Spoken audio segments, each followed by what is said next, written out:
Here's why you shouldn't blindly trust 2K Labs and 2K Tutes. The way they've been conducting their tests is lazy, at times not even related to what they're actually testing for, and I'm not the only one who's got a problem with the way they conduct themselves. 2K Labs is lying to you about your jump shot and your three-point rating. But where things go left between me and NBA 2K Tutes is that Tutes thinks I cannot speak on the findings. There's also dozens of comments that the community keeps posting across multiple channels, so I decided to do my own test on one of the most debated stats in the game, offensive consistency. For this test, I took two players, both at shooting guard, 6'8", 199 pounds, 87 3-ball, 90 mid-range, 85 ball handle, 78 speed with ball, and one with 97 OC and the other with 68 OC.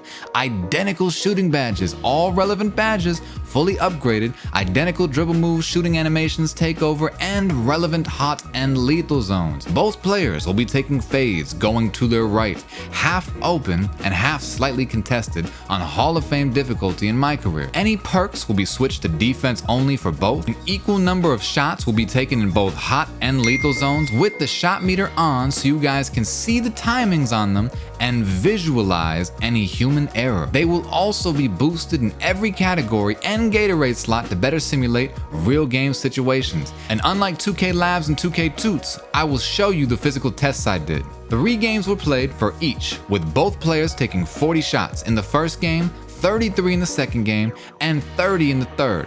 The lower OC player shot 12 of 40, 11 of 33, and 11 of 30. The higher OC player shot 19 of 40, 17 of 33, and 17 of 30. If you were to take all the shots for each and compare their percentages, it would be 33% versus 51%. That is an 18% difference between 97 and 68 OC based on my testing. Something you guys want to pay attention to is look at some of these shots and how the green window sizes are visually different on almost identical shots. You might be thinking with all this data that maybe human error played a factor, and if I may interject an experience I had during this test, it felt like on the lower OC player, I really had to focus on the timing, whereas the higher OC player felt like his meter would snap into place more often.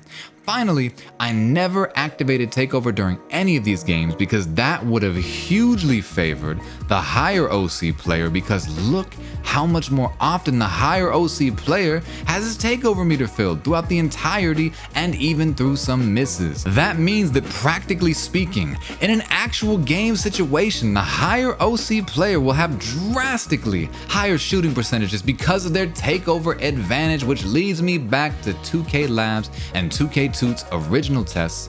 There is no way you can test these stats outside of actually building the players, testing them in game modes that could demonstrate momentum swings and takeover on Hall of Fame difficulty. It's also a disservice to not include some difficult shots and some slightly contested shots based on how offensive consistency operates.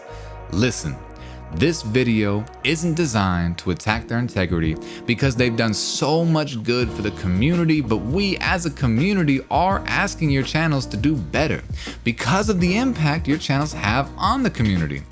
Finally, NBA 2K owes me about $100 for making me have to build useless builds to test stats they won't clearly define, and at the end of the day, that's the real problem. To summarize, based on my finding, there's an 18% statistical difference between 97 and 68 OC, but huge practical difference in overall shooting performance. And remember, 1 time is happenstance, twice is coincidence, but 3 times statistically is a pattern. If y'all want to know how to build my Paul George build, it's got 97 OC, it's got immaculate defense and can score on anybody, click on the video below. And as always, I appreciate y'all for watching, man. Go check that video out. Subscribe if you're new, leave a comment down below about what do you think about my tests. I appreciate y'all. Have a wonderful rest of your day. I'm out of here.